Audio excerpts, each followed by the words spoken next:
Maryland lawmakers approved measures to toughen punishments for gun sentences as their midnight deadline approaches tomorrow. This year's legislative session is getting ready to end. We're going to take a look at public safety. Yeah, I've already talked to a few people who said my abuser was not in that list. Decades of abuse inside the Archdiocese of Baltimore brought to light why some say the fight for justice is just getting started. And this Easter morning, we're waking up to frosty and freezing conditions. I'll let you know how the day shapes up coming up in my full forecast. Live from WBFF in Baltimore, this is Fox 45 Morning News. Good morning to you. You're looking live over Towson on this Sunday, Easter morning. It's April 9th, and we're in a good spot today. Thanks for being with us. I'm Taylor Stewart. Let's get right over to your forecast. Meteorologist Jasmine Lomax. Good Easter morning to you. I like your Easter yellow. Thank you. Good Easter morning to you as well. I'm trying to match the sunshine. We're going to have a lot of that today. It looks great for your Easter plans, but we are off to a chilly start. 34 right now with sunny skies over Towson. We've got nice and calm winds and not much of a wind chill, so that's the good news. However, we are starting the morning off with temperatures in the 30s around the state. Annapolis, one of the higher spots at 40 this morning. But notice we've got a couple areas below freezing. So as you step outside, you are going to want the layers. Now, we do have this frost advisory in place for all of the areas in blue, a freeze warning in place for the areas in purple, and that expires in just a few more hours. So expect cold conditions to start the day, and then over the next few hours, we'll see our temperatures gradually getting a little bit warmer. We are looking at our high temperatures reaching the 60s. It'll be warmer than it was yesterday, and as we head into the rest of the week, the numbers keep rising. I'll let you know what to expect for Easter and the rest of the week coming up in my full forecast. Taylor? In your session 2023 coverage, months of political debate coming to a close this week. Overnight, lawmakers in Annapolis passed a bill spearheaded by Baltimore City State Attorney Ivan Bates. The bill targeting illegal gun possession passed in a majority 98-40 vote. If the governor signs off come October, anyone over 18 convicted of illegally possessing a handgun could face a sentence of 5 years behind bars.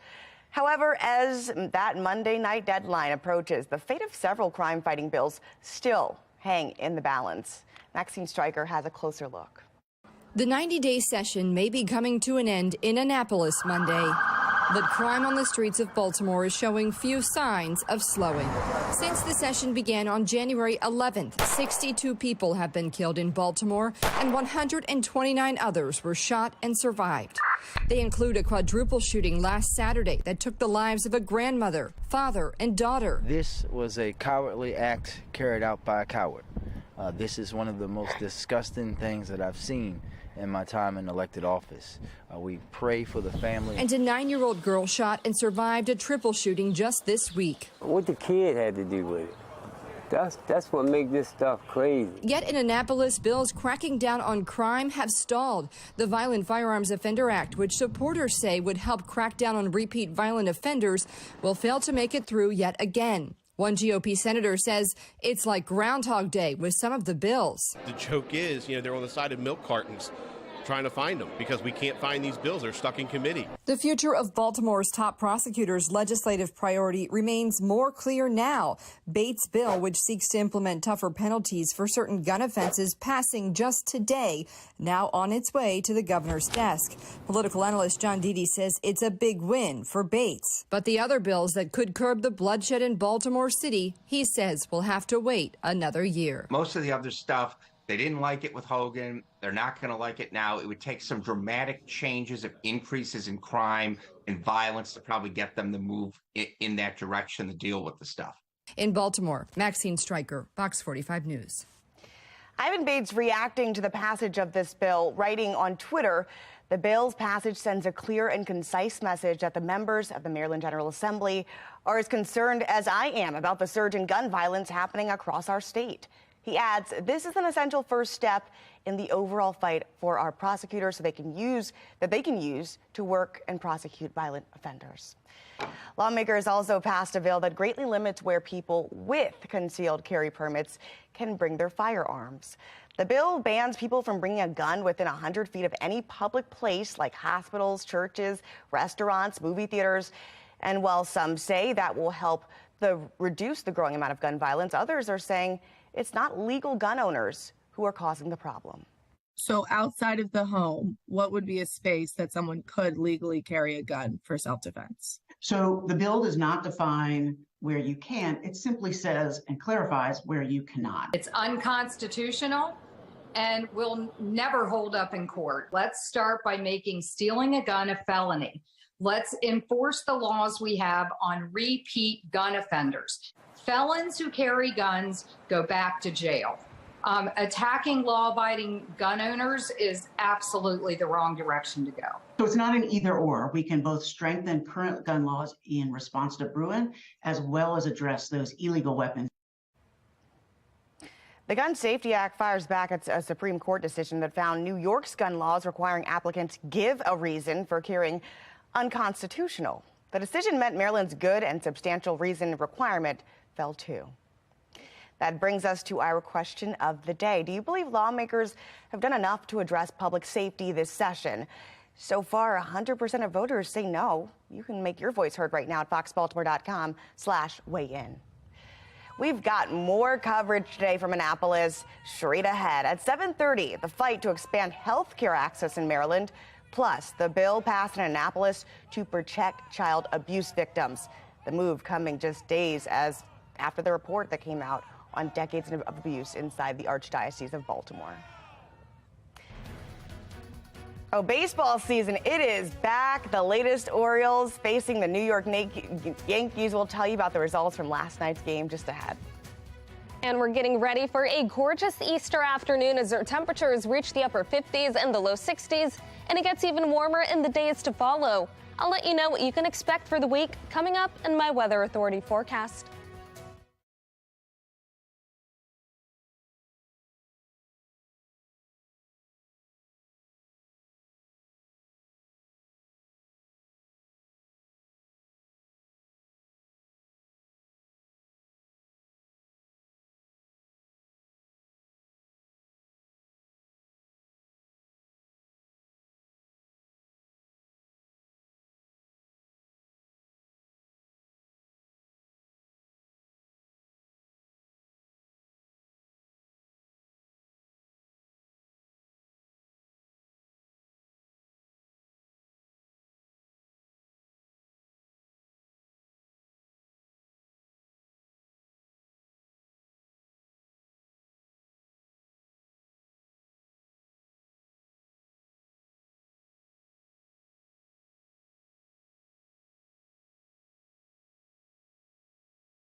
Fox 45 News, winner of 17 2022 Regional Emmy Awards, more than all other Baltimore news stations combined.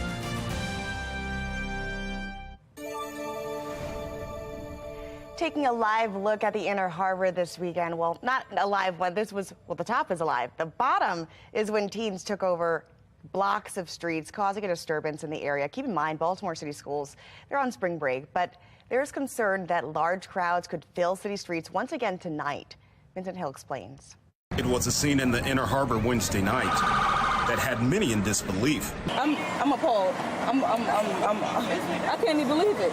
I've never seen it like that down here. Hundreds of juveniles taken to the streets on foot, scooters, or dirt bikes. At times, blocking traffic, as Baltimore police could only watch as the crowd ignored their orders to disperse. And it can all happen again tomorrow. It's going to happen more and more. According to this Instagram post, another crowd is expected to gather at the Inner Harbor on Easter Sunday, urging followers, if you see your ops, just pluck them, slang for fight your opponent. Of course, you got the social media, so they can hit that button to galvanize.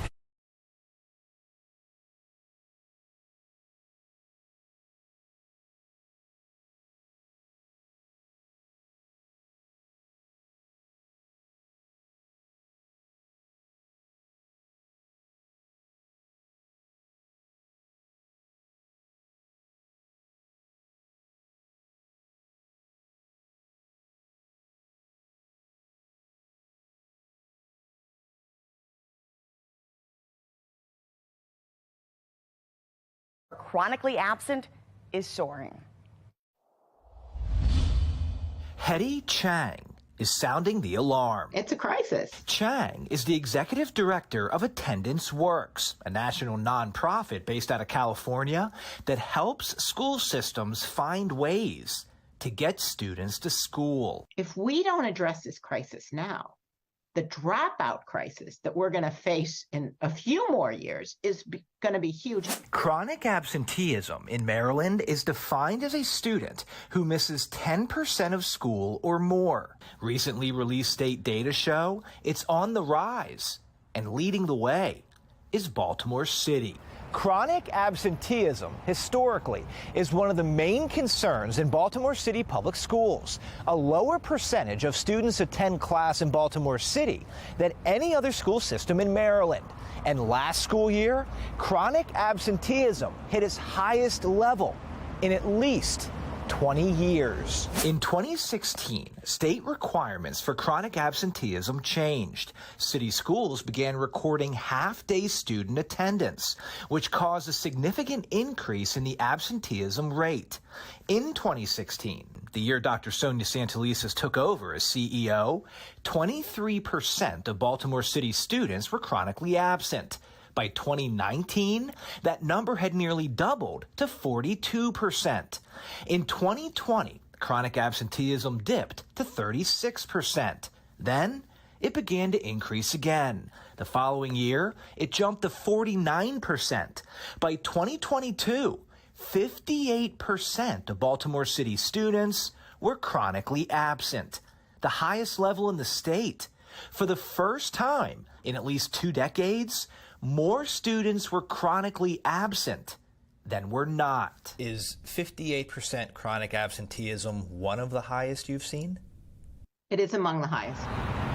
North Avenue declined an interview, but told us in a statement it is concerned about the chronic absenteeism rate. And because each situation is different, we work with each student and family to understand and address the root causes of their attendance issues. The district went on to say disengagement is a particular problem in 9th grade, and they are focusing on helping students transition into high school by providing added mentoring, academic advising, and other support for 9th graders. Attendance matters because it's critical to students' well-being and success in school and life. If we're going to invest in schools, then kids need to be in school to benefit from what's being offered. But the problem is not limited to Baltimore City. Every school system in our region saw an increase in chronic absenteeism during the 2021-2022 school year from the previous year. Throughout the state, 24% of Maryland students were chronically absent, nearly a quarter of all state students. That's up from 19.7% the year before. Schools are a critical place for socialization. Following the pandemic, Chang says chronic absenteeism increased nationwide because many students and families became disengaged. She says schools need to hire more staff to re-engage those families and conduct home visits. You're saying the only way to lower chronic absenteeism is for schools to get more proactive. Absolutely. This is an all-hands-on-deck moment in time. I'm Chris Pabst, and this is Project Baltimore.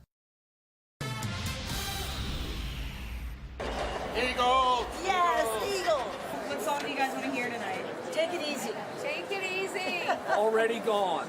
I'm wearing a tour t-shirt. Another big act performing last night at the newly renovated CFG Bank Arena. These crowds were downtown. They saw the Eagles on their Hotel California tour. Now, just on Friday, Bruce Springsteen, the boss, performed at the grand opening show. And, you know, let's bring in meteorologist Jasmine Lomax. It looks like music is back in Baltimore. Yeah, that's right. It certainly does seem like it's back. Are you an Eagles fan? Can I be honest with you? I'm more of a Springsteen fan. Okay. But I'm excited to kind of go check out the CFG Bank Arena. I just moved here, and it's like now we got a music scene. Exactly. So now it's the perfect time to check it out. It's been very active and really a great weekend to get out and listen to some music. Great for the Orioles games as well. We've got a great view of Camden Yards in the background. And finally, after a cloudy start to the weekend, the sunshine is here. Temperatures sit at 34, calm winds, so not too bad. It is a morning when you want the layers. We've got numbers in the 30s and a few spots in the 40s closer to the bay. But notice as we look west, there are areas waking up to freezing temperatures. Again, you want the layers. We have that freeze warning in place for parts of the state for the next few hours. And then for areas in blue, a frost advisory is in place. So as you step outside, you may want to give your car some extra time to heat up this morning. But into the afternoon, it's going to be an excellent Easter Sunday. We've got a nice warm up that follows. And by the end of the week, we're talking high temperatures in the 80s.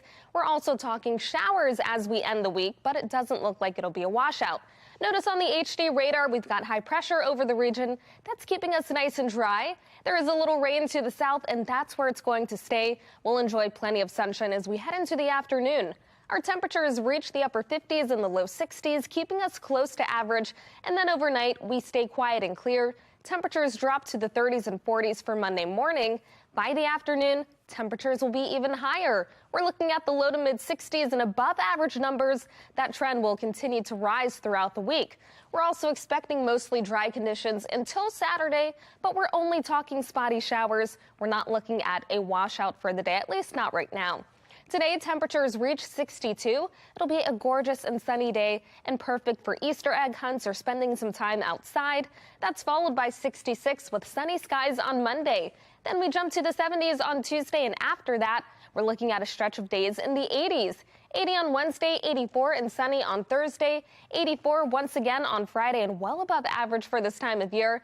As we head into the end of the week, temperatures briefly fall to the upper 70s and low 80s, and we are looking at the next chance for a few showers. Taylor? The school-to-prison pipeline getting renewed attention on Capitol Hill. I'm Kayla Gaskins with the latest crisis in the classroom. A report on decades of abuse inside the Archdiocese of Baltimore revealed why victims say the justice process is just getting started. You're watching Fox 45 Morning News, all local, all morning.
Okay.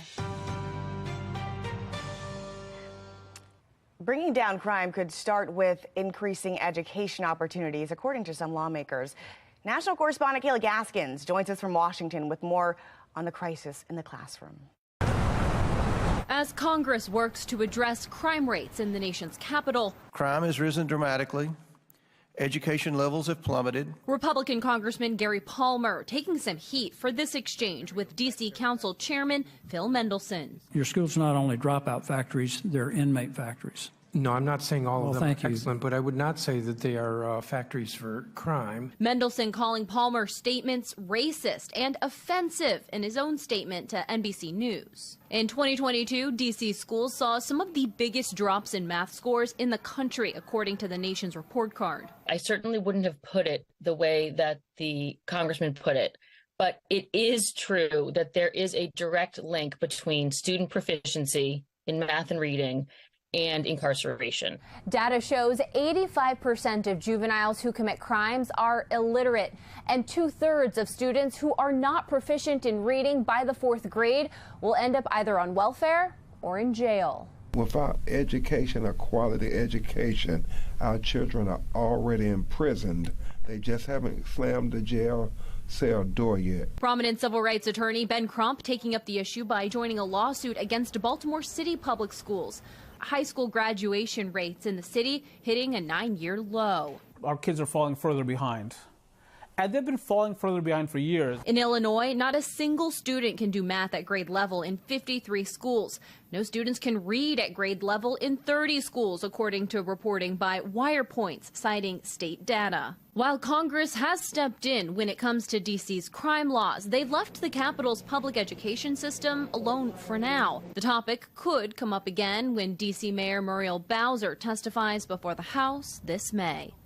In Washington, I'm Kayla Gaskins. Look, we are close to the deadline to file your taxes.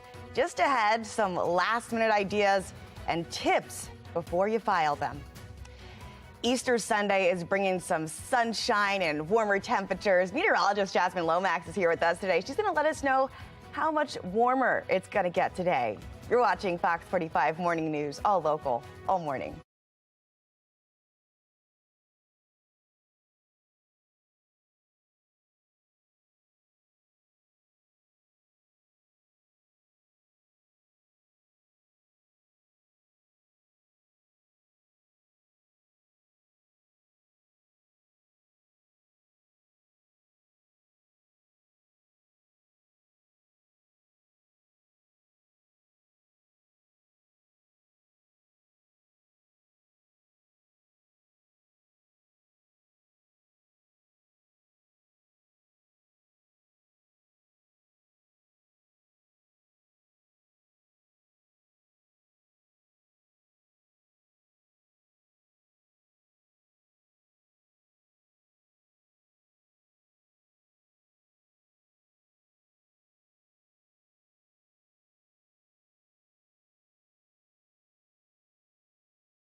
Live from WBFF in Baltimore, this is Fox 45 Morning News.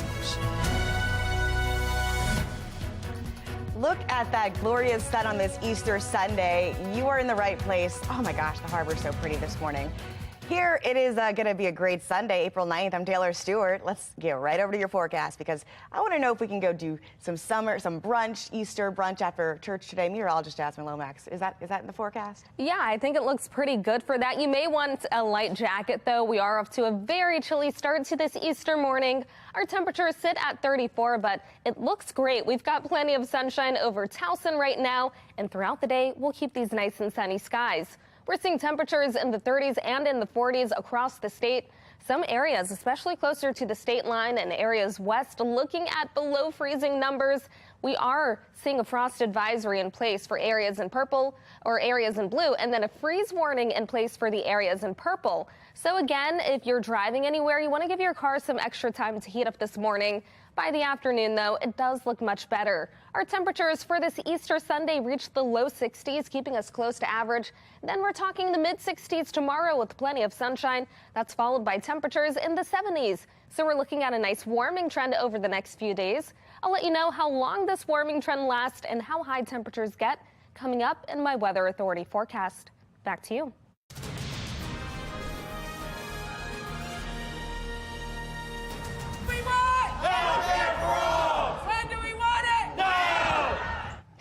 Immigration protesters were arrested on Friday in Annapolis. The group is with the immigrants' rights group CASA. They tried to block the front door of the state house as lawmakers were entering. They're calling on the Senate to vote on a bill expanding health care access for undocumented immigrants. The bill has passed the House, but it's held up right now in the Senate. Keep in mind, this year's legislative session ends tomorrow. Now, after years of battle, lawmakers this week finally passing the Child Victims Act. It clears the way for victims of child sex abuse to seek justice years after their attack. The move came the same day as the public got a look into the decades of abuse inside the Archdiocese of Baltimore. There's a real sense of vindication. But the fight to hold predator priests accountable is just getting started. The Attorney General's nearly 500-page report on blatant and persistent sex abuse within the Archdiocese of Baltimore includes claims going back to the 1940s. David Lorenz is the director of a survivor group commonly called SNAP.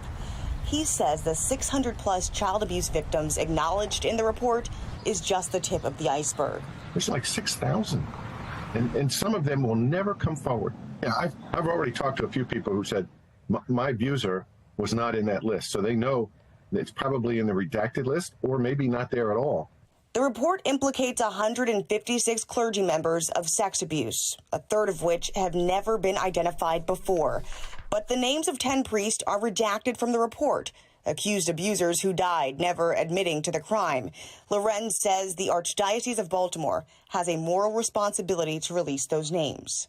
The church has known all of these names all along. I mean, all of this information came from subpoenas that were given to the church and they had to hand over their files. So the church all knows all this. In talking with survivors, Lorenz says there are at least 30 more clergymen, in addition to those 10 redacted names, that victims want to see held accountable for direct abuse or facilitating the abuse of children. He's adamant the church knows who they are. They have these names. They should be publishing their names.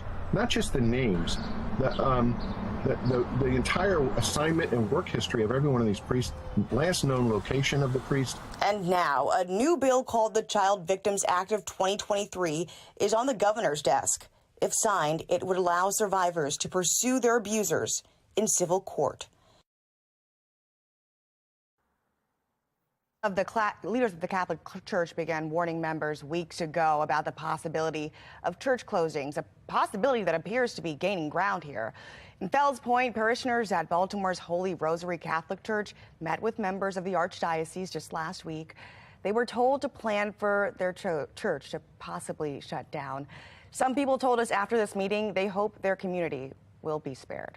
I'm just hoping that my community, my neighborhood, were spared of anything drastically happen. I'm deeply religious and I'm going to have to make a decision. And I will continue my Catholic faith. I will. According to parishioners, church leaders are expected to know the fate of 150 churches in this area by the 1st of next year. If you'd like to read the Attorney General's full report yourself, you can do so. It's on FOX baltimore.com right now. The deadline to file your tax return is now just 9 days away. And if you're looking forward to getting some money back from the feds to help make ends meet, well, there's several steps you can take to expedite your return process. Steve McAaron with our Sinclair sister station in Seattle has the report. Hopefully by now, you've either filed your federal tax return or gathered up all the documents needed to send it off to the IRS. With high inflation this year, more families are hoping for a refund to help pay some of those mounting bills. One of the ways to help expedite your tax refund after filing your return is do everything that you can possibly electronically. Financial planner Shane Perry says that means file electronically and get your refund electronically through direct deposit. As long as your return goes through without any major issues, the IRS says refunds can be expected within about 21 days. But if you go the pen to paper and stick it in the mail route, you may not see your refund until later this year. As of March 25th, the IRS had more than 2 million unprocessed returns from previous years as the agency struggles to keep up with demand following the pandemic. Another tip, try to keep your refund low. Look at the refund coming from the federal government as a loan you gave the federal government. You're not getting much interest off of that, and we're seeing great interest rates across the board on pure liquid money today. Perry says strategize with your tax planner, CPA, or accountant and look at possibly reducing your withholdings throughout the year, put more money in your paycheck, and possibly owe the government a little bit of money. You want to be careful when doing this. You don't want to owe the government too much because that can trigger some interest and penalties. If you're still waiting for a return from last year, it is still important to file this year. Waiting can lead to late fees. And remember, filing for an extension only means you're asking for an extended amount of time to return your paperwork. The amount you owe the feds is still due this year on April 18th. Steve McAaron, KOMO News. We do see changes in the eye in people at high risk for Alzheimer's. After the break, how researchers hope the eyes can shed a deeper light onto the diagnosis of Alzheimer. And this morning, we're waking up to frosty and freezing conditions around the area. I'll let you know when we finally warm up, coming up in my Weather Authority forecast.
The legal future of an abortion pill that's been used in this country for more than 20 years now remains in jeopardy this morning. A Texas judge ruled against the FDA's approval of mifepristone. It claims the FDA manipulated the drug's approval process. The DOJ has already filed an appeal. The Texas ruling does not take effect for another 7 days. Vice President Kamala Harris is addressing the ruling. She is vowing to fight for reproductive freedom. There is no question that the President and I are going to stand with the women of America and do everything we can to ensure that women have the ability to make decisions about their health care, their reproductive health care, in a manner that is what they need, and they decide that, not their government.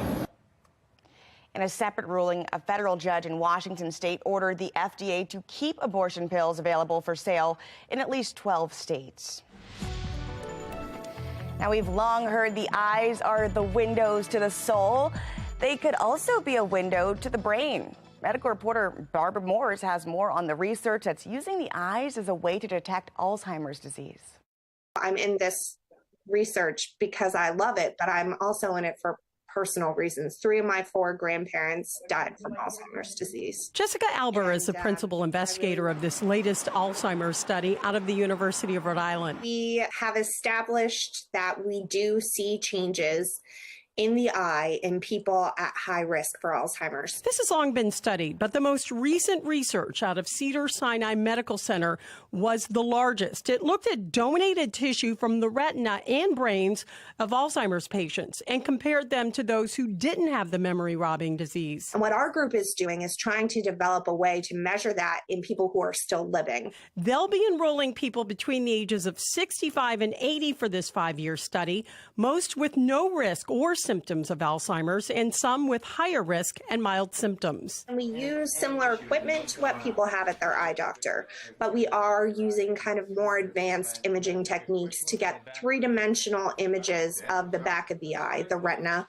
and look at changes in the thickness of different layers of the retina and look for protein-related changes, the presence of proteins, amyloid and tau that are in the brain in Alzheimer's disease. This research is made possible through a $10.3 million grant from the National Institutes of Health.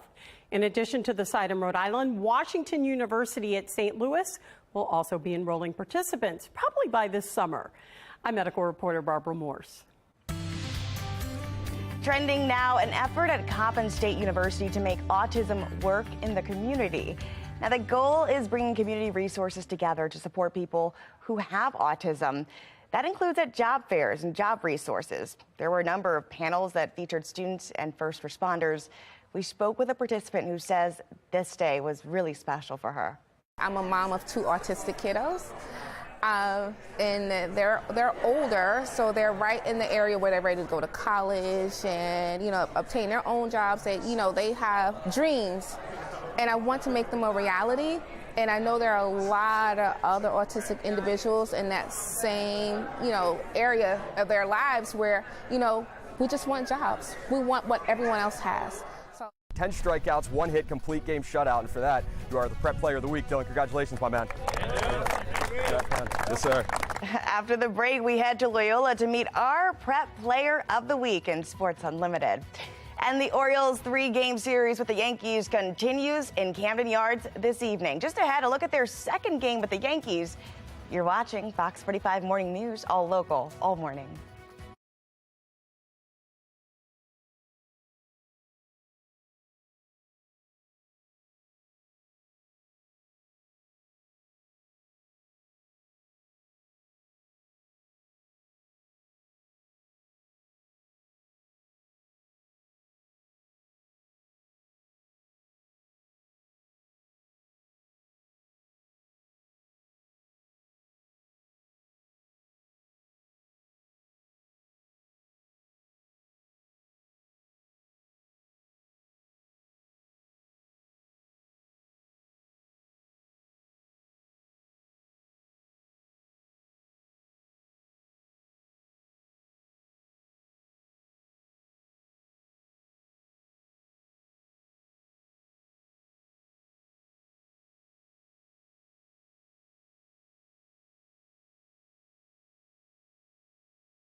As a team, Loyola Blakefield baseball, they're on a mission to make a statement. Just this past Monday, the Dons took on rival Calvert Hall, and senior pitcher Dylan Bryant made a statement of his own.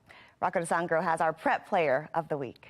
10 strikeouts, 1 hit, complete game shutout, and for that, you are the prep player of the week. Dylan, congratulations, my man. Yes, sir. This is our year to make a statement here. We're a pretty old group, been together for a while. Sophomore year, we were very young, a lot of learning there. Junior year, a little bit more learning how to lead. And this year, this is the year that we make our statement. Against your rival, Calvert Hall, and then they've been one of the pillars of baseball around here for a long time.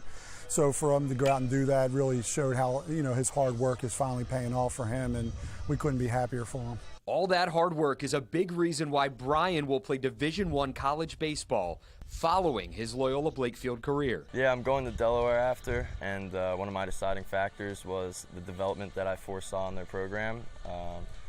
Great coaching staff, great facilities, and I'm looking to develop as much as I can there and just see where it takes me. Nobody's really going to outwork him, in the weight room or, anything individually that they're doing with him. And that includes in the classroom as well. So, if baseball doesn't work out for him, I'm sure he'll be a great student in whatever field he chooses. But, the sky's the limit for him if he keeps pushing the way he's been pushing. Prep Player of the Week is provided by Allogram, your trusted source for awards.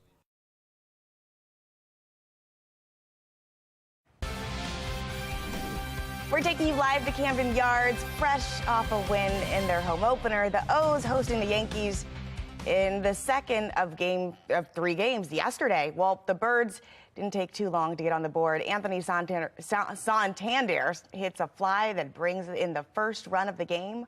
1-0 Orioles. Yankees tied it up in the 4th and took the lead in the 5th. Giancarlo Stanton with a solo homer to left Yankees. It was a 4-1 lead, and that's how this one could finish. The rubber match between the two teams is scheduled for today at 1:35. Let's look at these pictures that you sent us from how you guys are celebrating this game weekend. This picture's from Mike, and he was enjoying the game wearing his jersey. And let's take a look at this one from Keith. He says the game was part of his birthday celebration. Happy birthday, Keith. And we want to see how all of you are supporting the Orioles today. Go ahead and scan that QR code. It'll take you to foxbaltimore.com/chime-in. There you can upload your pictures and videos. It's all powered by Stackla. All right, let's get over to meteorologist Jasmine Lomax. Any Orioles Day festivities today, or what do you have planned for this Easter weekend? Hopefully spending some time with family, eating. That's always a big part of the Easter celebration. But whatever you're doing today, if you're spending time outside, it looks great. Just right now, we're starting off on the cool side. 34 with plenty of sunshine, and we're going to keep the nice and sunny skies throughout the day. We're seeing temperatures starting off in the 30s and in the 40s closer to the bay. We've got 31 in Elkton and then 30 in Frederick, one of our cooler spots, a few areas below freezing. We do have this freeze warning in place for areas in purple and then a frost advisory for areas in blue. As you step outside, you may notice frosty or freezing conditions, and that means that you may want to add some extra time to let your cars warm up. Otherwise, it looks excellent as we head into the afternoon and our temperatures reach the 60s. Then we've got a nice warm up that follows, and by the end of the week, we're talking highs in the 70s and 80s. We are also talking our next chance for showers, though, by the end of the week. However, it just looks like it'll be a spotty chance for showers. We've got high pressure over the region, and that's going to keep us nice and dry today. It'll keep us sunny as well. The showers that you see are going to stay to our south and out of our area. As we head into the afternoon, our temperatures reach the 50s and the low 60s, keeping us slightly below average, but that warm up does follow for Monday. We'll start off with temperatures in the 30s and 40s for the morning. Expect another cool one. Then by the afternoon, we reach the low to mid 60s, and that means that we're talking above average numbers. The rising trend continues throughout the week. We also stay mostly dry. That does change, though, on Saturday. We are in for spotty showers, so we're not talking a washout, but things could change as we get closer to Saturday. 62 for the high temperature. It'll be gorgeous with plenty of sunshine and light winds. Then as we head into the day tomorrow, we see that warm up. High temperatures will reach the mid 60s, will be above average, and we stay above average for the rest of the week.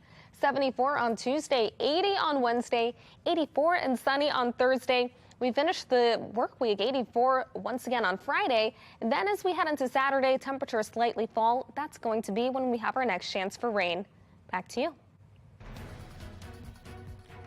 An illegal gun possession bill backed by City State Attorney Ivan Bates passes. Just ahead, what we can expect for it to be, when we can expect it to be in full effect if it is signed by the governor. Hundreds of teens taking over the streets of the Inner Harbor, causing many businesses to close early this past week. Just ahead, why the crowd got so large and why there is concern that it could happen again today.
It's the new hit dating show on Fox, Farmer Wants a Wife. The show follows 4 farmers looking for love, all hoping to meet city singles who've been transported to the farm. We're joined now by Ryan Black and Hunter Grayson from Farmer Wants a Wife. Welcome to the show, gentlemen. How you doing? Good. Great.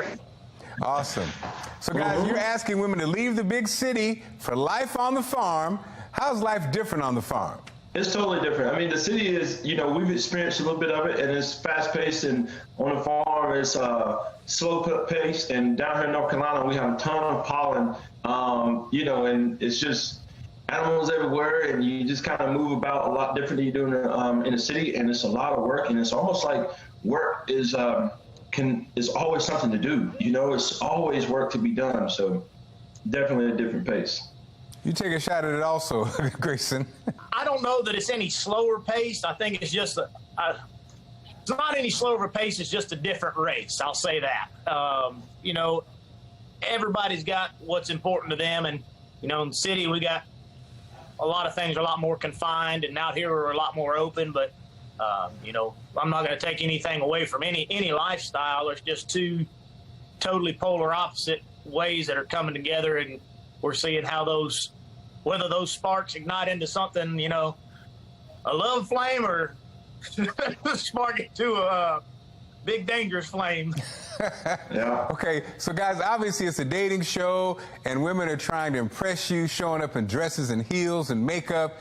Now, are you worried that they won't be able to make that adjustment? Because again, like you guys said, it's not that much different, but like you said, there's always work to be done. Now, if if she's too fancy, is there any concern that they won't be able to, shuffle some hay or milk some cows or, do whatever they have to do? Oh, no, not for me. I will say girls showing up in white boots. I told them when they got out of the car, I said, they're going to be green by the end of the day. So I hope that matches y'all's color palette. But for me, you know, I want a lady that I can go from the stockyard to the yacht club in the same week and have a good time all across the board. Life's about new experiences and challenging yourself to open up new doors and going through there and enjoying life together. Yeah.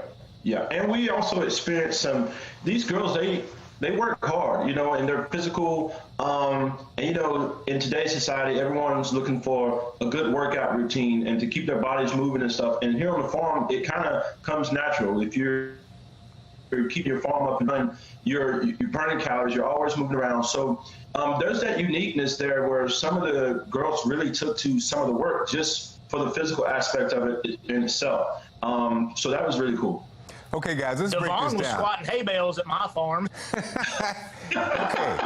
Okay, Ryan and Hunter, let's break it down. It's just us, okay? Will you pick Ryan?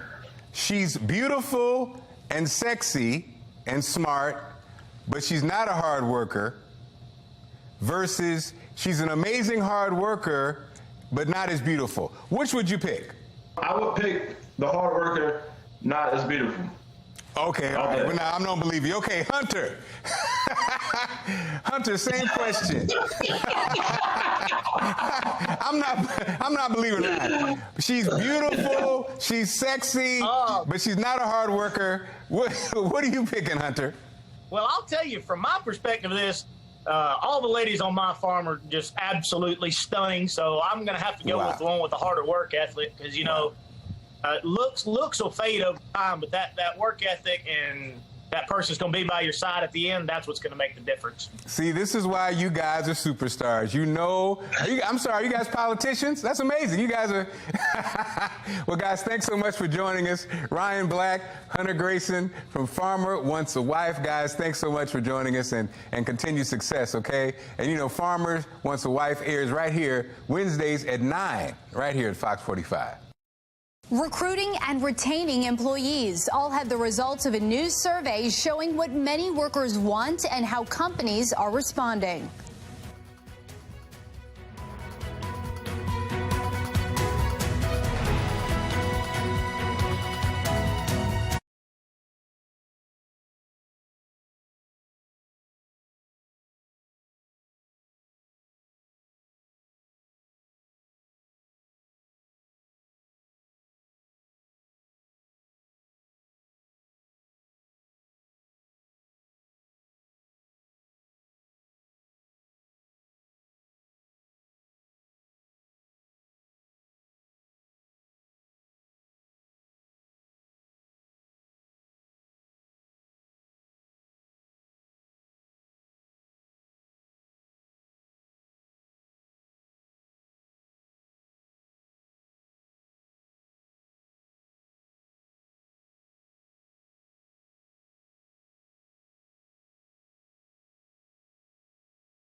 Maryland lawmakers approve a measure to increase sentencing for gun offenses. Their midnight deadline tomorrow approaches as this year's legislative session comes to a close. We're going to look at the public safety bill still at work. Yeah, I've already talked to a few people who said my abuser was not in that list. Decades of abuse inside the Archdiocese of Baltimore brought to light why some say the fight for justice is just getting started. And this Easter morning, we're waking up to cold temperatures. I'll let you know how high our numbers get for the afternoon coming up in my full forecast. Live from WBFF in Baltimore, this is Fox 45 Morning News. And this is your beautiful sunrise on this Easter Sunday. It's going to be a good one. You're looking live over Towson, but we are happy to be with you here on this April 9th. I'm Taylor Stewart.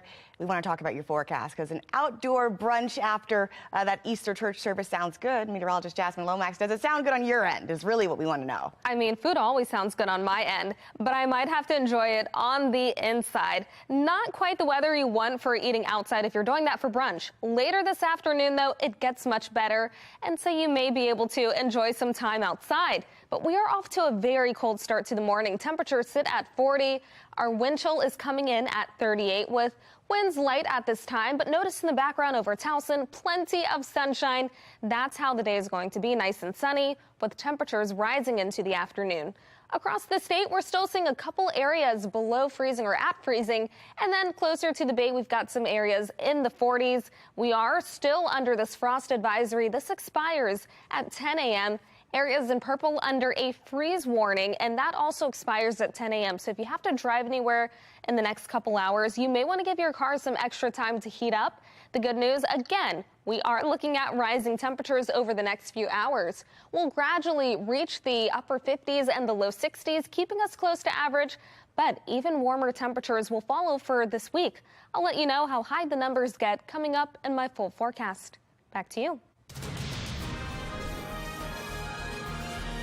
In your session 2023 coverage, political debate for months now coming to a close this week.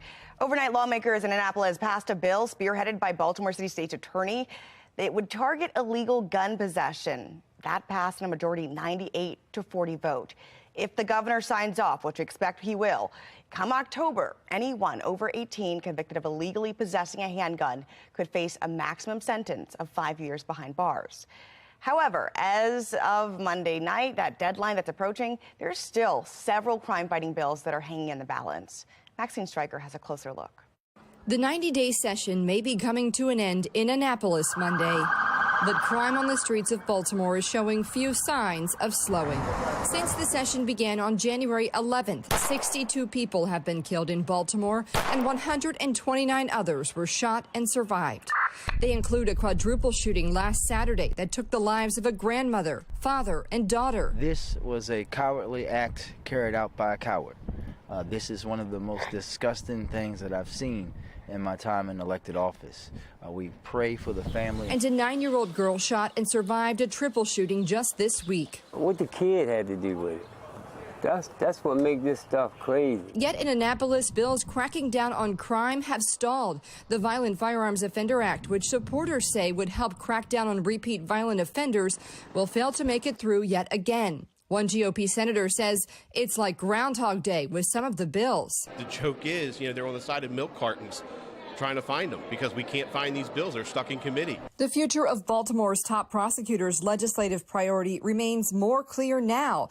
Bates' bill, which seeks to implement tougher penalties for certain gun offenses, passing just today, now on its way to the governor's desk. Political analyst John Deedy says it's a big win for Bates. But the other bills that could curb the bloodshed in Baltimore City, he says, will have to wait another year. Most of the other stuff, they didn't like it with Hogan. They're not going to like it now. It would take some dramatic changes of increases in crime and violence to probably get them to move in that direction to deal with the stuff. In Baltimore, Maxine Stryker, Fox 45 News.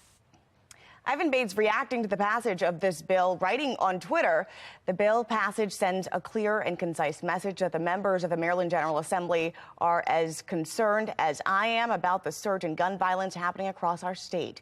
He adds, this is an essential first step in the overall fight our prosecutors can use as they work to prosecute violent offenders. Lawmakers also passed a bill that greatly limits where people with concealed carry permits could bring their firearms. The bill bans people from taking their guns within 100 feet of any public place like hospitals, churches, restaurants, as listed in this legislation. Now, some say it will reduce the growing number of gun violence we're seeing, but others say it's going after legal gun owners is not going to stop criminals. So outside of the home, what would be a space that someone could legally carry a gun for self-defense? So the bill does not define where you can. It simply says and clarifies where you cannot. It's unconstitutional and will never hold up in court. Let's start by making stealing a gun a felony. Let's enforce the laws we have on repeat gun offenders. Felons who carry guns go back to jail. Attacking law-abiding gun owners is absolutely the wrong direction to go. So it's not an either or. We can both strengthen current gun laws in response to Bruin, as well as address those illegal weapons. The Gun Safety Act fires back at a Supreme Court decision that found New York's gun laws requiring applicants give a reason for carrying unconstitutional. The decision meant Maryland's good and substantial reason also fell too. This brings us to our question of the day. Do you believe lawmakers have done enough to address public safety this session? So far, 97% of voters say no. You can head to Fox Baltimore right now to weigh in. It's been a baseball-filled weekend here in Baltimore. We'll tell you how the game played out between the Orioles and the Yankees just ahead. And we're off to a chilly start to Easter morning with temperatures in the 30s and 40s across the state. I'll let you know when we warm up and what to expect for your Easter plans coming up in my Weather Authority forecast.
Hundreds of teens took to the streets over the last couple of days. They blocked several roads and caused a disturbance in the area.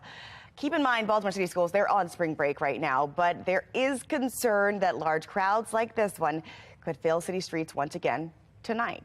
Vincent Hill explains. It was a scene in the Inner Harbor Wednesday night that had many in disbelief. I'm appalled. I can't even believe it. I've never seen it like that down here. Hundreds of juveniles taken to the streets on foot, scooters, or dirt bikes. At times, blocking traffic as Baltimore police could only watch as the crowd ignored their orders to disperse. And it can all happen again tomorrow. It's going to happen more and more. According to this Instagram post, another crowd is expected to gather at the Inner Harbor on Easter Sunday. urging followers, if you see your ops, just pluck them, slang for fight your opponent. Of course, you got the social media, so they can hit that button to galvanize people very quickly. Fox 45 is learning, just hours before the disturbance Wednesday night, this post on Instagram telling followers to pop up at the Inner Harbor. This is a lawless city, and they are in control. The impact of that night has residents afraid to leave their homes. Get your kids, okay? I have grandchildren and don't even want to be bringing them outside because it's so terrible out here. And business owners playing catch up after closing their doors early. We need to catch up with what we have lost as far as revenue. The chance for another night of chaos, a tactical nightmare for police, according to law enforcement analyst Melissa Pinkleton. You can't just run in there and try and break up a crowd of 200 to 300 people because that's going to be a lose-lose situation for everybody. Pinkleton says if what happened Wednesday night happens again, it only takes seconds for things to go from bad to worse. All it takes is one person in that crowd to change the entire energy and do something stupid, and you get group mentality, and they start to all work together against the police, and things can go very bad very fast. Backlash against North Avenue, the strong words from community voices criticizing the city's school CEO who will not respond to the Harvard-trained mathematician who wants to help students. The Orioles' 3-game series with the Yankees continues in Camden Yards today. Just ahead, we're going to take a look at their second game in the series. You're watching Fox 45 Morning News, all local, all morning.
Baltimore City Schools has some of the lowest math grades in the country. And as students struggle to learn math, there's one mathematician coming forward offering help. As Project Baltimore Scripts pastor explains, he's been ignored. Baltimore City schools under fire. This is so angering and so condescending. Just 7% of city 3rd through 8th graders last year tested proficient in math. Why not take something that's proven success? The outrage Tuesday morning on the C4 and Brian Neiman show wasn't over poor test scores. It was about a possible solution. So far, ignored. This is one of those ones where I wish they would just take him up on an offer for one school. Just take one of the schools and see if these things actually But see, then they'll have to use them for the others. And you know he's going to be successful. Oh, yeah. I actually love math more than people. Dr. Jonathan Farley is a Harvard-educated mathematician. He's currently a professor at Morgan State University, and he believes he can help Baltimore City students learn math. If only the school system would let him. They haven't even answered him. They haven't told him no, Brian. They haven't responded. Dr. Santelisa's, to me, this is educational homicide because she don't want anybody to come in and make what she consider her educational system look bad. Yolanda Pooley runs the nonprofit People Empowered by the Struggle. This man has a well-equipped background for education, and yet again, he was still denied access to the children of Baltimore City. And our question should be why. But Baltimore City Schools, by its own admission, could use help. The district has pointed to two major obstacles: underfunding and not enough involvement from parents or the community. So about a month ago, Dr. Farley sent this email to 4 city schools where not a single student tested scored proficient on last year's state math exam. He wrote, "I can increase the number of students proficient in math next year, and I can show you how to get the funding for the program." He never heard back. It's par for the course, but it tells me that most of the educators don't actually care. When Project Baltimore wrote North Avenue asking if they plan to contact Farley to discuss his offer, we received this reply: "If we have further interest, we will contact him directly. In the meantime, if Mr. Farley or any other member of the community would like to review the concrete steps we are taking to increase math proficiency, we encourage them to learn more at baltimorecity.schools.org. If Mr. Farley or any other member of the community, who else in the community, idiots, has a doctorate from Harvard as what? Idiots! Farley's 3-step program begins with removing students who cause disruptions so other students can learn. Step 2 is drills and repetition, followed by Step 3, creating accelerated programs for students to compete for top spots. His program has been used in school districts such as Greenburgh Central in New York, where it was highly praised. But Baltimore City Schools says it's confident their own steps to improve math scores will be enough. Do you think that they really believe what they're doing is working? No. There's certain people in the city that thrive off of the failure that we see, not just in the school system, but other systems. People are offering to come in and offer free services, but yet you're refusing them. I am not confident in the direction that the school system is going in because we don't know. There's no accountability. There's no action. There's no plan. And when you don't plan, Chris, you plan to fail. I'm Chris Pabst, and this is Project Baltimore. A live look from Camden Yards this morning, fresh off a win for their home openers. The O's lost their second of 3 games against the Yankees. Now, the Birds didn't take too long to get on the board, though. Anthony Santander, he hit a fly that brought up the first run of the game, 1-0 Orioles. Yankees tied it up in the 4th and took the lead in the 5th. Giancarlo Stanton with a solo homer left Yankees to take the lead 4-1. And that's how this one would finish. The rubber match between the two teams scheduled again for today at 1:35. All right, let's get over to meteorologist Jasmine Lomax. Maybe a little Easter weather miracle will help them play a little better today. Yeah, I think that's the hope. We are talking a much better forecast, though. The past 2 games, we've had cloudy skies, and today the sunshine is already back out. We're starting off on a cool note, 40 degrees, but it does look good this afternoon. If you are planning to head to Camden Yards, a great view in the background. Winds at this time are light. We're starting off the morning with temperatures in the 30s and 40s. We've still got a few spots at or below freezing, including Elkton, along with Frederick and areas west. You will want the layers this morning, but it does get better by the afternoon. We're starting off with a frost advisory for areas in blue, and then for the areas in purple, a freeze warning is in place. These expire at 10 a.m., so through this time, cold conditions are expected, but by the afternoon, we're in for a nice warm-up. Our high temperatures reach the upper 50s and the low 60s, and then we continue to see a rising trend. 66 on Monday, and that's followed by the 70s on Tuesday. After that, that rising trend continues to the 80s as we head into the end of the week. We've got high pressure over the region, and that's keeping us nice and dry. We are seeing some areas of rain to the south, and they will stay away from us. We've got plenty of sunshine to enjoy thanks to high pressure, and really the next few days stay nice and dry with lots of sunshine. This afternoon, expect temperatures reaching the 50s and the 60s, keeping us just a hair below average. Overall, though, it looks great for any Easter egg hunts or outdoor plans that you have. As we head into Monday, we are looking at a cold start. We will have lots of sunshine again, but we start in the 30s and 40s before reaching the 60s by the afternoon. Then into Tuesday, also starting off with quiet and clear conditions. We'll have a few more clouds move in, but a great day as those temperatures reach the 70s. We'll stay dry over the next 6 days, and then on Saturday, we have our next chance for a few spotty showers, but it doesn't look like it will be a washout, so that's the good thing. 47 around 9 a.m., then temperatures in the 50s by noon. After that, we're looking at 61 around 3 p.m. with plenty of sunshine, and temperatures gradually start to cool down after that. It'll be a fantastic Easter, especially compared to the cloudy skies that we had over the past 2 days, along with those cooler temperatures. We'll have another day with plenty of sunshine tomorrow, 66 on Monday. That's followed by 74 on Tuesday, and then we begin a stretch of days in the 80s. 80 on Wednesday, 84 and sunny on Thursday, 84 once again on Friday. Then on Saturday, our temperatures fall a few degrees as we get ready for the next weather maker. Back to you. Recruiting and retaining employees all had the results of a new survey showing what many workers want and how companies are responding. And the Star Wars celebration is underway in London. Just ahead, how new entertainment for Star Wars fans is a little less far away. You're watching Fox 45 Morning News, all local, all morning.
In your consumer news, we are getting a sense of workers changing their priorities and if business can keep up.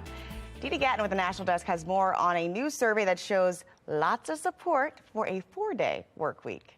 This is really gaining traction, and experts say companies are now testing out changes to recruit and retain workers.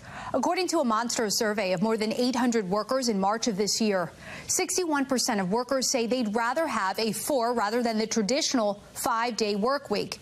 The survey also found 33% would quit their job to find one with a 4-day work week, and 10% would accept lower pay to make it happen.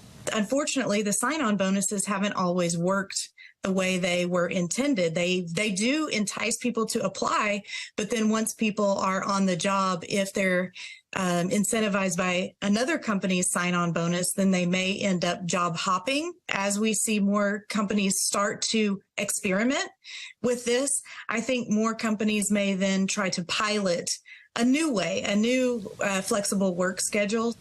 And And I'm told seeing jobs could be done at home or hybrid or during the pandemic has driven more companies to accommodate flexible work schedules, trying out different scenarios that fit the company's goals, from a 4-day work week and 1 day off to that 1 day being spent working from home. Reporting for the National Desk, I'm Dee Dee Gatton. A long time ago in a galaxy far, far away, Lucasfilm President Kathleen Kennedy made Star Wars fans' wishes come true. 3 new movies are now in the works. Kennedy made the announcement at Star Wars Celebration, which is taking place in London right now. The films will be taking place in different times. One will be set in the deep past. One would be 15 years after the events of the 2019 film Rise of Skywalker. And the last would be set in the present and close out the current Disney Plus series. No release date yet given for those films. Dwayne Johnson will return to his role in the Disney animated movie Mona, but in live action form. The actor played Maui, a demigod of wind and sea, in the animated version. Johnson says he's happy to play the version of the mythical part, which reflects his own culture's heritage. This time, he'll play the character in live action form. The original animated film made over $665 million worldwide. You are approaching a serious deadline. Your taxes, just 2 weeks away. You've got to get them in. We've got some last-minute tips for you before you file. And Easter Sunday is bringing some sunshine and warmer temperatures. Meteorologist Jasmine Lomax is here with an update on how high we'll get those temperatures today. But first, a look at today's steals and deals. The following segment is sponsored by Knocking. Everybody, I've got something to show you today that you're all very familiar with, but there's an extra twist. Now, we all love a good air fryer. It's quick. We avoid the oil, the calories, seriously, like 70% less calories. But as a designer, and I'm sure a lot of you share this with me, I think they're bulky, they're not so cute, and they take up way too much space on the counter. Okay, my rant is over. Needless to say, when the air roll showed up in the mail, I was doing a little dance. Let me tell you about this solution-based product that is going to solve all your bulky air fryer issues. It's called the Air Whirl Crisper, and it can turn any pan into an air fryer. So you just place this lid on any pan that you already have, and your food will be air fried in a fraction of the time. I used it the same day it arrived. Put the lid on, press the button, done. And then you're winning because you can put it all away in the drawer. The Air Whirl is so easy to use, battery operated. You can store it without any of those tangled wires. And the thermometer is right here in the front of the lid. So you always know what temperature you are cooking at, just like you would on any traditional air fryer. Right now on ASA Deals, we are offering an exclusive 33% off the Air Whirl Crisper. You guys take advantage of this deal because they're not going to last long. Go to asadeals.com.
Live from WBFF in Baltimore, this is Fox 45 Morning News. Good morning to you. Looking live at Camden Yards, where a game will be played later today. But first, we're starting off with Easter and some sunny skies. Thanks for being with us this Sunday, April 9th. I'm Taylor Stewart. Let's get over to your forecast, because I'm sure folks are heading out the door, either going to church this morning or getting ready to spend some time with their family. Jasmine. Yeah, that's right. It looks like a great morning for whatever you're going to do, but you may want an extra layer as we start with cool temperatures. Right now we sit at 40 with plenty of sunshine over Towson. Our wind chills coming in just a little bit lower at 38 degrees. Now across the state, our temperatures are in the 30s, and we've got the 40s along the bay, but we are in for a nice warm up as we head into the afternoon. Still, though, cold to start. We have a freeze warning in place for areas in purple that expires at 10 this morning, and then a frost advisory for areas in blue, which also expires at 10. If you have to drive anywhere, you want to give your car some extra time to heat up this morning. And again, you may want to grab the layers, so a light jacket necessary, and also the sunglasses. We've got plenty of sunshine all day long as our temperatures reach the low 60s. It gets even warmer starting tomorrow as we begin a warming trend.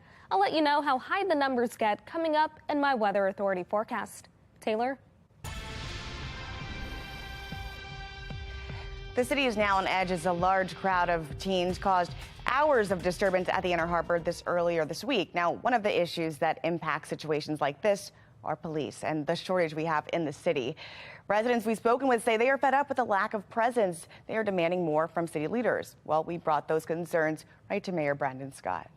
We are going to continue to have robust deployments, but also putting other city agencies into. We've been meeting and discussing in my police staff meeting yesterday. The sheriff was there, talking with him. We've been meeting with MTA police. When I was coming up, they was riding around in the neighborhood on a horse or even walking. And now they don't do none of that. You only see them when somebody get hurt, shot or whatever. It's ridiculous out here. As of March 30th, Baltimore police say the department is down 489 officers. In January, that number was 455, so that means at least 34 officers have since left the department this year. Now, there's just one officer for every 266 people. Joining us live to weigh in is crime expert Tyrone Powers, and we want to really jump into this issue because we're heading into the summer. Good morning to you. Good morning. Thank you for having me. Great to see you. Absolutely. Now, just let's talk about homicides first. According to BPD's crime map, it shows year over year, homicides are down as well as non-fatal shootings. But juvenile shootings are up year over year. At this point, 6 people under the age of 18 have been killed. How should police attack this growing trend? Well, it's not just police. Police have a major role to play in it, obviously. Some of the legislation that you talked about earlier with Ivan Bates in order to deal with the gun issues is important.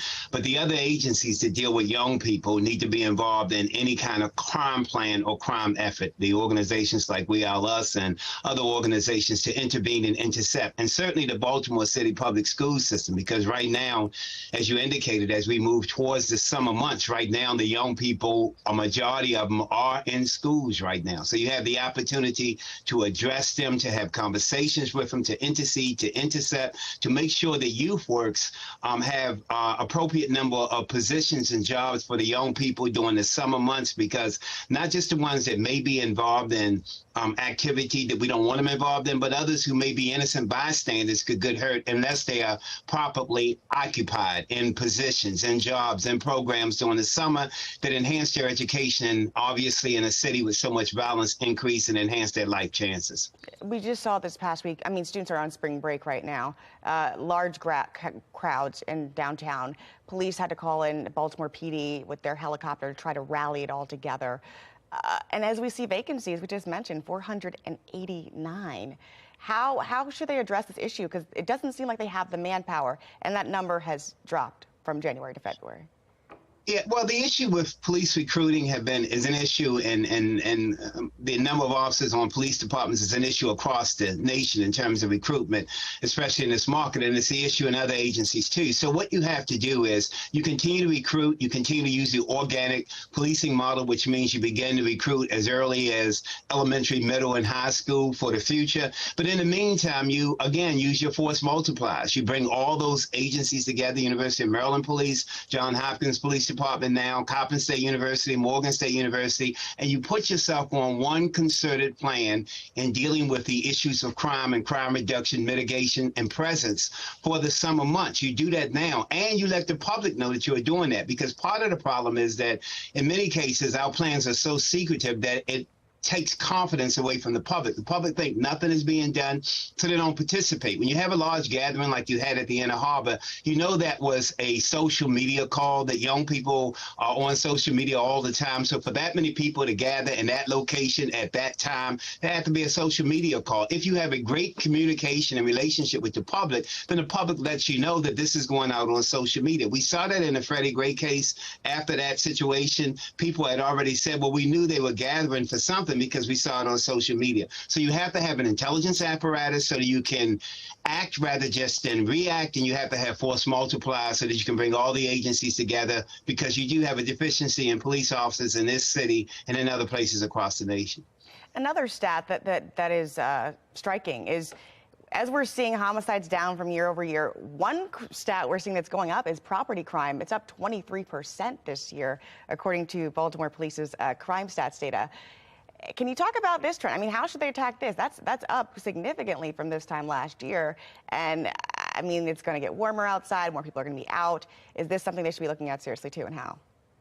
Yeah, property crime obviously is a crime where people are trying to. It's a crime of greed rather than need. People are trying to gain something. And so that's when we talk about force multipliers and police presence. Usually that kind of presence deter property crime, but also community participation, community communication with the police department, and communication from the police department to the public. I mean, we have a city where we don't do a great deal of involving the citizens in the issues that impact them. We have a lot of abstract solutions, philosophical, theoretical solutions, rather than going to the very people involved, because if they're invested in it, then they will help you with the situation. Property crimes, people see what's going on, and then you got to bring the other public departments together. Like the Department of Public Works are out in the city all the time. They can use them as eyes and ears to tell you what is going on with the police department. They're not separate from crime reduction. As I said before, the school system is the greatest crime reduction agency that you can possibly have, because education reduces the likelihood of violent crime and property crime. But also the other agencies, the health department, the public works, the sanitation workers, they see things. The EMTs and the fire department can be part of this force multiplier. We think too narrowly. We always are talking about police when we have a city full of agencies that can be involved in crime reduction if they are unified, and if we speak to them and communicate with them, and more importantly, communicate with the people who are daily involved in the crime issues, and that's the people in the communities, the people in Sandtown who are tired of people open-air drug markets right in front of them are saying it's okay for you to say that we can deal with that from a philosophical issue, but we need some concrete solutions. Tell us what to do and we'll participate. And that's what we'll have to see happen as the shortage in the department continues and we head into summer. It should already be happening. I'm hoping that all those agencies have come together with one plan and one mindset, that Baltimore City have used their force multipliers. If you're down 400 officers and you have officers at Morgan and Coppin and University of Maryland and Johns Hopkins, you can supplement MTA, you can supplement that. The Maryland State Police, you have a relationship with the governor, could send Maryland State troopers just to drive through the city, even if you don't want them engaging or interacting. If the people want presence, then while they're out on 95 or the other highways and byways that they patrol, have them do part of their route is to drive through the city every now and then drive back to wherever they're supposed to go. Presence sometimes can certainly deter and mitigate property crimes, but it has to be a unified actions, and it has to be a situation where nobody's trying to get all the credit. I did this, the mayor did this, Baltimore City Police Department did that. The people don't really care. They just want crime reduction. They want to increase and enhance life chances. They don't want juveniles hurt and harmed, and they want juveniles and other people in the city to have a successful and beautiful life. Absolutely. All right. Thank you so much, Mr. Powers, for joining us and weighing in. We'll keep our eyes and our thumbs on this issue. All right. Thank you. All right. A report on decades of abuse inside the Archdiocese of Baltimore revealed what victims say is not over after this report. And we're getting ready for temperatures just a hair below average today, but notice over the next few days, we're looking at a rising trend. I'll let you know how high temperatures eventually get coming up in my Weather Authority forecast.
After years of back and forth, lawmakers this week passed the Child Victims Act. It would clear the way, if passed by the governor, for victims of child abuse to seek justice years after their attack. This move came the same day the public got a look at the decades of abuse inside the Archdiocese of Baltimore with the AG's report. There's a real sense of vindication. But the fight to hold predator priests accountable is just getting started. The Attorney General's nearly 500-page report on blatant and persistent sex abuse within the Archdiocese of Baltimore includes claims going back to the 1940s. David Lorenz is the director of a survivor group commonly called SNAP. He says the 600-plus child abuse victims acknowledged in the report is just the tip of the iceberg. There's like 6,000. And some of them will never come forward. Yeah, I've already talked to a few people who said my abuser was not in that list, so they know it's probably in the redacted list or maybe not there at all. The report implicates 156 clergy members of sex abuse, a third of which have never been identified before. But the names of 10 priests are redacted from the report, accused abusers who died never admitting to the crime. Lorenz says the Archdiocese of Baltimore has a moral responsibility to release those names. The church has known all of these names all along. I mean, all of this information came from subpoenas that were given to the church and they had to hand over their files. So the church all knows all this. In talking with survivors, Lorenz says there are at least 30 more clergymen, in addition to those 10 redacted names, that victims want to see held accountable for direct abuse or facilitating the abuse of children. He's adamant the church knows who they are. They have these names. They should be publishing their names. Not just the names, the entire assignment and work history of every one of these priests, last known location of the priest. And now, a new bill called the Child Victims Act of 2023 is on the governor's desk. If signed, it would allow survivors to pursue their abusers in civil court. Now, the bill we mentioned would give survivors a new chance at suing clergy accused of abuse in civil court. But survivors really say this is just the start of a process in which they will hold the Archdiocese accountable for the decades of abuse. Joining us this morning, Adam Rosenberg with LifeBridge. He's the Vice President of Health, Violence, and Intervention. And you've talked with many victims of abuse at the hands of the Archdiocese. Good morning to you. Good morning, Taylor. Now, this report really has implicated more priests than we've ever seen before. A third of them were not even named. And 600 child victims are named as well. I've talked to survivors who say that's the tip of the iceberg. What are your thoughts on that? I think it's also the tip of the iceberg in the sense that there is and has been a lot of institutional cover-up at many organizations besides the Archdiocese in Baltimore and Maryland and across the nation. What the report underlines and underscores for all of us is that we need to place a priority at protecting children versus protecting institutions. And whether your institution has 1,000 people or 10 people there, organizations need to be taken the extent to train, to have the policy, and to make sure that when alleged abuse is reported to them, that they take action on it rather than shuffling around and covering up. And what the report really illustrates is not just about the Archdiocese, but I think is a sad, sordid commentary on many historical organizations throughout our nation that have wielded their influence and their power in an effort to protect themselves versus protecting children that we've all trusted would be taken care of. And I think that's really what's critical here is this is much bigger than the Archdiocese and similar to the Child Victims Act that was passed. It's not about the Archdiocese. It's about protecting all victims of abuse. And now there will be a potential for survivors to possibly sue their abusers in civil court if that new bill passes. Well, it passed, but if the governor signs it. For those who maybe have not come forward as victims of abuse at the hands of priests, what would you say to them? Look, I'd say, first of all, that we've never had a statute of limitations on criminal charges. And so it is never too late, and it has never been too late to come forward and to report abuse in any form, sexual abuse or physical abuse at any age, if it's happened there. The challenge is the longer it goes, it is harder and harder to prove. What this opens up is the ability to have a civil statute of limitations, which allows victims and survivors to be able to sue the institution as well as the person who's perpetrated that there.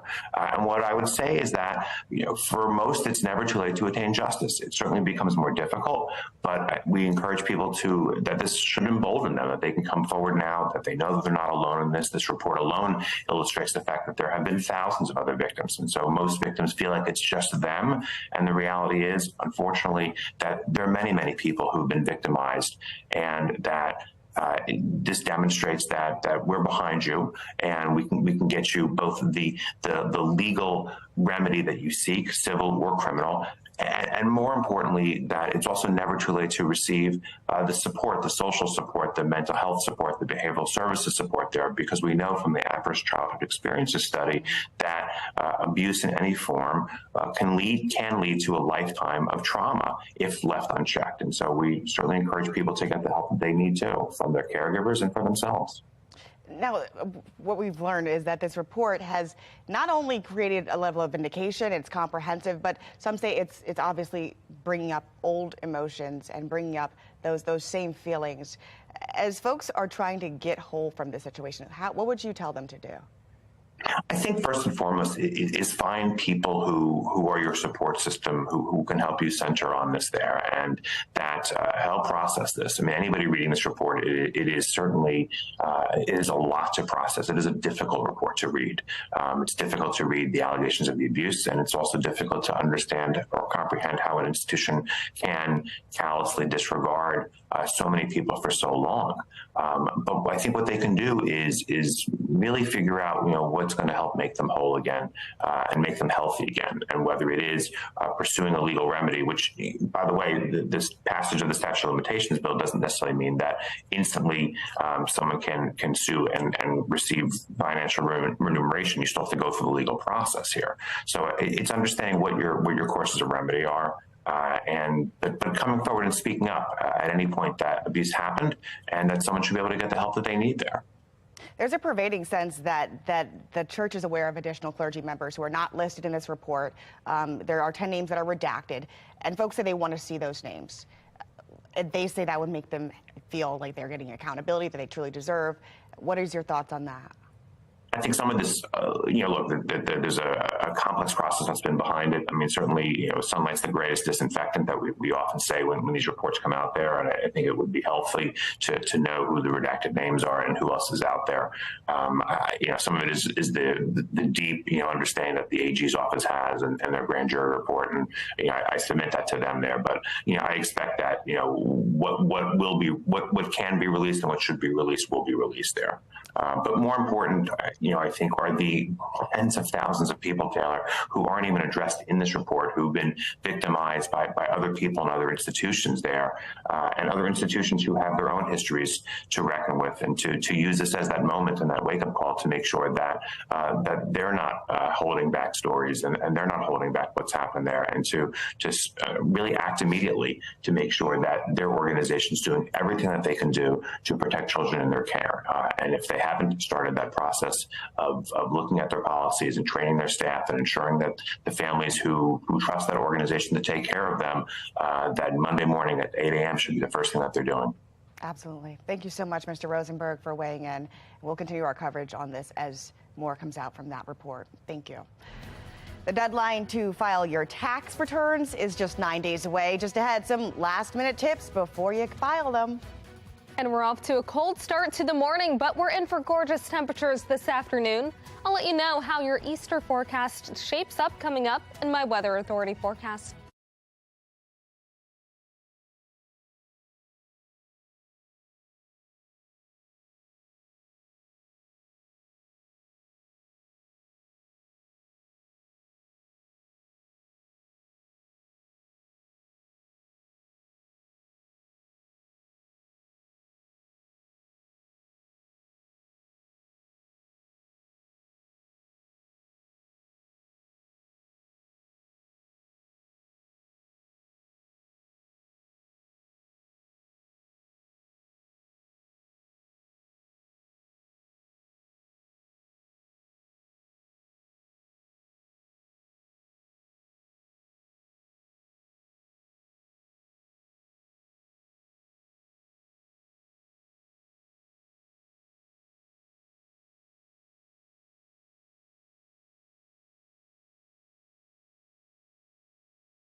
Immigration protesters were arrested in Annapolis. The group with immigrants' rights group CASA tried to block the front door of the State House as lawmakers were entering. They're calling on the Senate to vote on a bill that would expand health care access for undocumented immigrants. It passed in the House, but it's being held up in the Senate. Meanwhile, this year's legislative session ends tomorrow. We are off to a chilly start to this Easter Sunday morning. 40 for the current temperature with a great view over Camden Yards. We do have plenty of sunshine here and around the state. The sunshine lasts all day long. Temperatures currently in the 40s for most of the state, and these numbers will eventually reach the 60s this afternoon. We'll stay nice and dry thanks to high pressure, and the rain that you see to the south will stay to the south. We'll enjoy plenty of sunshine and dry weather over the next several days.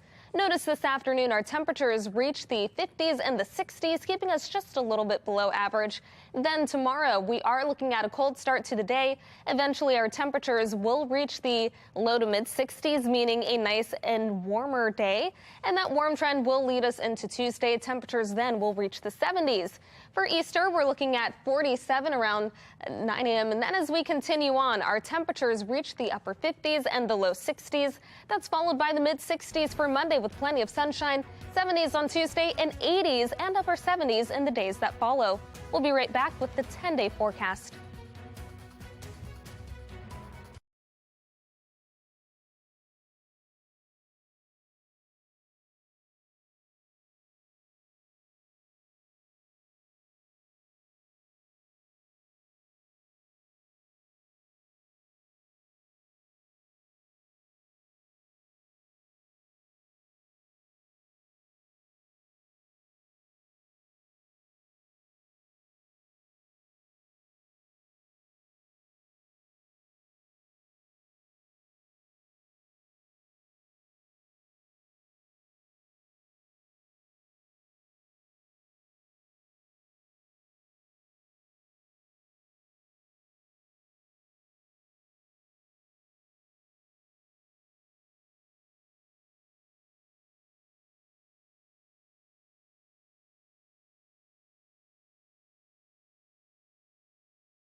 You're taking a look over Camden Yards. We've got plenty of sunshine. It's a chilly but beautiful start to this Easter Sunday. If you're heading to the O's game this afternoon, we're looking at temperatures reaching the 50s and 60s. So not too bad for Easter Sunday, good for Easter egg hunts, and it gets warmer after that. Yeah. We're talking numbers in the 70s by Tuesday and then the 80s to follow Wednesday, Thursday, and Friday. The chance for a few showers on Saturday.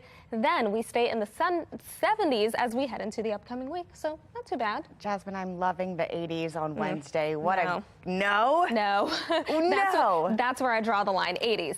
70s, perfect. 80s, no. You're right. 70s are cool. I mean, happy Easter weekend. Yes. Enjoy the day with your family. Do an Easter egg hunt or maybe catch